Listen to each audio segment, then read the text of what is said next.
Is silver tomorrow's gold? Good evening, folks, and welcome to another episode of Silver Dad Knows. Remember, always live with no edits. If this is your first time here, hit that subscribe button now, as you're going to like what I'm about to say. So yes, folks, I am featuring two epic coins, and I'm going to start off with the one that I think is the most epic, and I don't want to offend you. I'm going to grab it now. 1927 Mercury dime. Remember, I've been going up the ladder with these. 1916, 17, 18, 19. Now we're at 1927. I've been showing every single year of this piece since its inception. Over 28 million Mercury dimes were struck at the Philadelphia Mint in 1927, a substantial mintage for the 1920s, the Roaring 20s.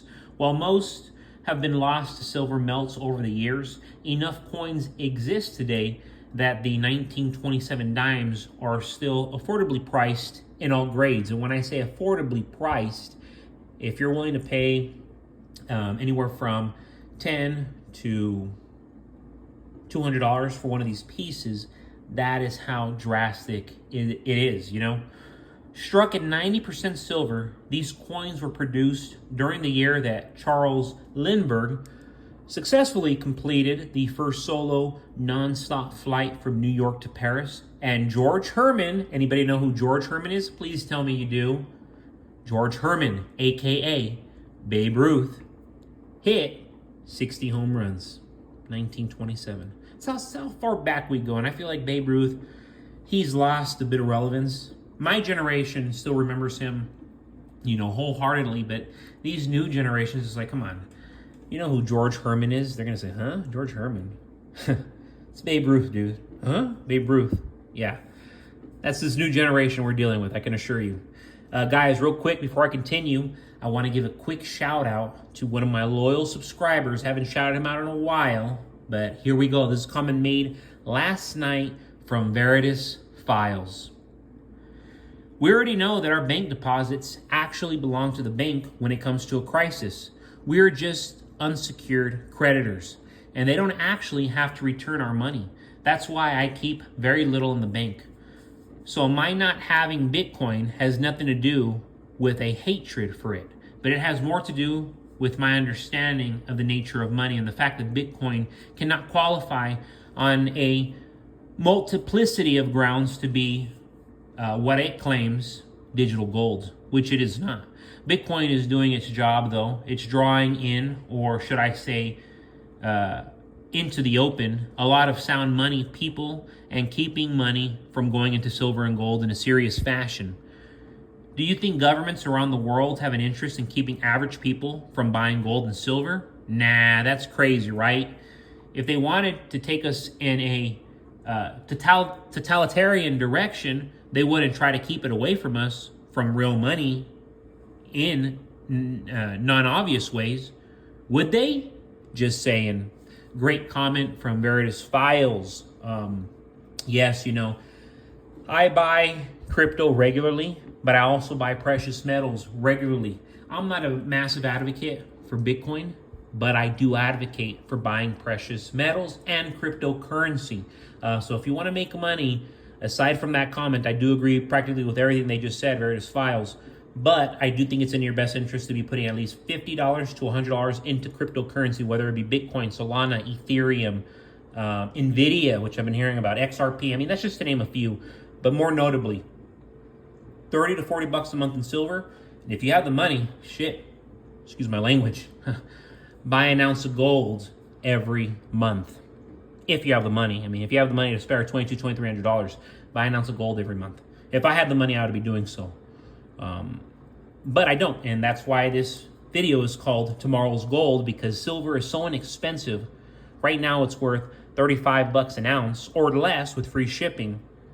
It's not far-fetched that it's going to be worth $300 in the near future. When I say near future, I'm talking about like 2030. I'm betting on that. This isn't a fact. This is speculation, but I'm betting on that. Right now, the average household in America has around $5 I'm sorry, shoot, no, more than that, $8,000 in credit card debt. And as of May 2024, the average APR in this debt is around 26, 27%. Say you make the minimum payment, you'll pay over $25,000 in interest over the course of 17 years. This is what it means to be an average American today in the United States. JP Morgan, Wells Fargo, and Bank of America made $2.2 billion last year from overdraft fees alone off of people who spent money they didn't have to begin with. Banks love this pattern. It's intentional oppression on the majority of Americans who have little to no financial literacy, and of course, they're not financially responsible, they're not financially stable. It's profitable for the system to keep people broke. It's part of the agenda, period. Banks, credit card companies, and corporations, they're all in the interest of lending you money. If you're smart, however, you can use their rules to your advantage.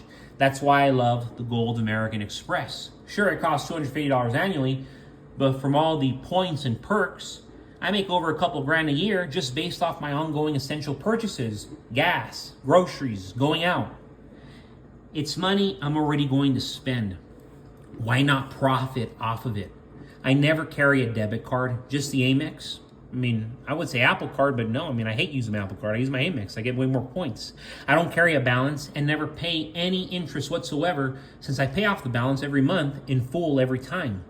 And don't be mistaken, I learned the hard way in my early 20s, losing money on a variety of sports cars, clothes, the bar scene, and ongoing nonsense vacations. Borrow money only to make money. The average person makes everybody else rich in this country. They'll never have a chance to build wealth themselves. Since they enjoy spending money they don't have. Thanks to artificial intelligence, we're moving into a new era in our society where businesses are going to go from having 50 employees to having 5. 10 lawyers down to having 2 lawyers. 10 engineers down to 1 engineer. A sales staff of 60 people down to 6. This is going to affect all fields. Literally. Doesn't matter what you do. It will affect your field. Now, folks, without further ado, you know I have not forgotten. We got a gold round right here. And silver. Yeah, I'm holding about $2,300, $2,400 in my hands with free shipping. You want to know what $2,300, $2,400 looks like? This is it. This is it. Look at that. How crisp. Look at that. That's art right there, folks. That is art. The Austrian gold philharmonic, also known as the Vienna Philharmonic gold coin, is a bullion piece produced by the Austrian Mint. It was first introduced in 1989 and has since become one of the most popular and recognized gold coins worldwide. These gold philharmonics are minted with a purity of 99.99% gold, so as pure as it gets, making it a 24-karat piece. It features iconic designs that pay homage to the Vienna Philharmonic Orchestra, one of the world's most renowned orchestras. You know, that's what these pieces really are. So, I go to the verse, and excuse me there, you know, my hands are a bit sweaty. I didn't mean to leave those nasty marks, but yes, this is how you know it's gold, guys. Look at that. My goodness. The verse showcases the great organ of the Golden Hall, while the reverse side depicts various orchestral instruments. These Austrian gold philharmonics are available in various denominations, including 1/25th of an ounce, or don't mean to say that weird, but yeah, 1/25th of an ounce, 1/10th of an ounce, 1/4 of an ounce, half an ounce, and 1 ounce. Of course, the 1 ounce coin is the most popular size and has a face value of 100 euros, although its actual gold value is significantly higher. When I say significantly much higher, I mean, forget about 100 euros. You're looking at about $2,200, $2,300 right now on a deal. To a collector, and I'm seeing it happen in real time, they could pay as much as $2,500, $2,600 with free shipping. But folks, Thank you so much for joining us for another episode of Silver Dad Knows. Remember, God bless you. God bless your households. And as always, I'm a proud American. God bless America.